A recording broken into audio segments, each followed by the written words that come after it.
칭찬하고 싶어요. 농사 경비가 덜 든다. 맞아서 사는 놈이 없어요. 내성이 생길 수가 없고 살충제 효과를 높이는 데 도움이 된다고 생각을 합니다.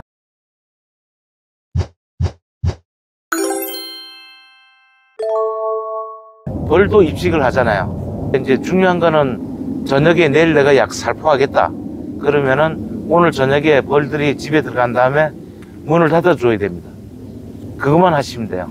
그리고 약 살포 후에 한 2시간 정도 있다가 환기 한번 시키고 열어주면은 벌은 아무런 문제가 없더라고요. 벌들이 귀가 못한 애들이 있어요. 그런 약 치다 보면은 그런 애들이 보여요. 그런데 그냥 500배 칠 때는 전혀 뭐 괜찮은데 250배 정도 내려가면 벌이 맞고 순간적으로 이제 기절해요. 그리고 뒤로 발랑 까지죠. 그래서 제가 이렇게 신문 같은 데 담아와서 테이블 위에 보면은 언제 간지 간 곳이 없어요. 그러니까 잠시 까물치는 거죠. 환기 시스템이 잘 돼 있으면은 사실 병은 잘 안 와요. 그래서 이제 환기를 잘 못 시키고 그러다 보니까 병균이 많이 생기고 이제 자꾸 악순환을 거듭하는데, 날씨가 좋을 때는 빨리 환기시켜서 병균을 잡아주고, 날씨가 춥거나 흐리거나 이러면은 꼭 닫아놓고 약으로 잡고, 그러면 저 같으면 그렇습니다. 근데 이 지역이 추워서 사실 환기하기 어려워요. 겨울에 뭐 영하 15도는 평균 쪽으로 내려가니까 그런 환경에서 농사를 짓기 때문에 제가 오케이를 안 만났으면은 농사짓는데 어려움을 많이 겪지 않았을까라는 생각을 해봅니다. 약을 한 가지로 잿빛도 관리하고 흰가루도 관리하는 약이 있으면 좋겠죠, 그죠? 근데 현재 시중에 나와 있는 약을 사러 가보면 알지만 곰팡이 약 따로 흰가루 약 따로 줍니다. 그러면 농약 경비가 많이 들어서, 근데 약을 친다고 해서 흰가루가 안 오냐, 그것도 아니에요. 그래서 아까 제가 말씀드렸다시피 환기가 중요한 이제 관건이기도 한데, 가장 중요한 거는 균들이 뭉치지 못하게 하는 것이 중요해요. 흰가루가 보인다고 하면 저 같은 경우는 약을 3일 방제를 시작합니다. 근데 곰팡이보다는 흰가루가 뭉치는 속도가 상당히 빠릅니다. 3일 간격 유지해서 쓰다가 이제 흰가루가 어느 정도 방제가 됐다 싶으면은 뭐 며칠간 햇빛이 쨍쨍하고 좋으면은 일주일 간격으로 늘려요.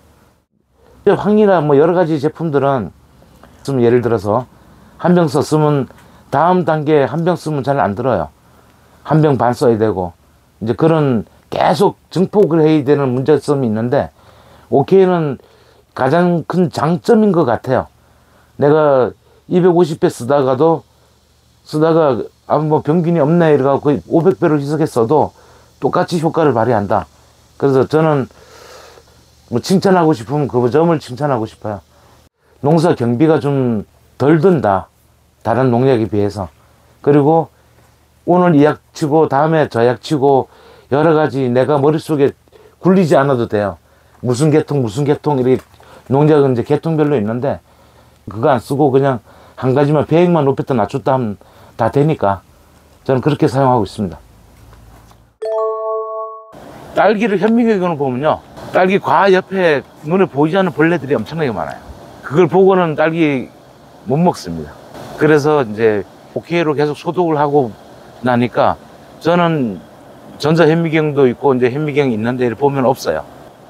가장 중요한 거는 이제 농사를 지어서 그거를 드시는 분들 건강, 또 그 환경에서 일해야 되는 우리 가족들의 건강을 생각한다 이러면은 살충제, 살균제 그 선택은 필수라고 봐요. 좋은 거를 얼마나 더 친환경적이고 내 건강에 해롭지 않게 유지시켜 줄 수 있는 약을 선택하면은 돈은 조금 뭐 더 들어갈 수 있어도 결과적으로는 그것이 돈 버는 방법이 아닐까. 병이 덜 걸리면 되잖아, 그죠? 저녁에 벌문 닫고 살충제 섞어서 아침에 5시쯤 나와서 약을 쳐요. 벌레는 모든 농사의 기본으로 처리해야 되는 문제이기도 해요. 그래서 총체, 응애 뭐 이런 것들이 이제 농민들이 가장 방지하기 어려운 충이에요. 오케이가 살충은 안 돼요. 그런데 이제 이 오케이가 갖고 있는 성분을 보면은 이제 얘가 중에 묻었을 때 갖고 있는 그 유성의 성질 때문에 살충제를 가지고 더 빨리 이행을 하지 않을까, 침투. 그래서 살충제 효과를 높이는 데 도움이 된다고 생각을 합니다. 처음에 심었을 때는 일반 살균제 값이 보다 돈이 더 들어요. 조금 더 드는데 이제 어느 정도 중반 정도까지 흐르면은 이제 비용이 바뀌기 시작하죠. 그 이유가 오케이는 맞아서 사는 놈이 없어요. 그렇다 보니까 내성이 생길 수가 없고, 이제 일반 농약은 얘들은 꾸준하게 그 인류가 진화했듯이 농약에 대한 적응력을 키워서 내성이 계속 생겨요. 그래서 뭐 농민들은 갈라치기라고도 부르죠. 종류별로, 계통별로 바꿔서 쓰는데 두세 번 바꾸면은 더 이상 바꿀 수 있는 계통이 없어요. 그러면 이제 그다음부터는 섞어 쓰기 시작합니다. 이 계통과 이 계통. 그러다 보면은 약값이 처음에는 오케이가 조금 더 비싸요. 같은 시석 비율로 볼 때는. 근데 계통을 바꾸기 시작함으로 해서 약값이 올라가기 시작해요. 근데 거기서부터 또 올라가면은 배가 들어갑니다. 섞어야 되니까. 그러면 돈만 더 들어가는 것이 아니라 사먹는 사람도 망가져요. 나도 작업하다 먹어야 되고, 내 주변에 내 가족도 먹어야 되고, 이래서 비용을 따져보면 결과적으로는 한 절반 정도면은 농사 마무리하지 않을까. 내성이 없어서. 그런 이제 중요한 거는 농약들은 내성도 내성이지만 잔류가 많습니다. 이 과에 잔류가 많이 남아 있어요. 근데 딸기는 잘 아시다시피 표피가 아주 연하고 얇아요. 그래서 그 딸기 농약은 거의 침투성이에요.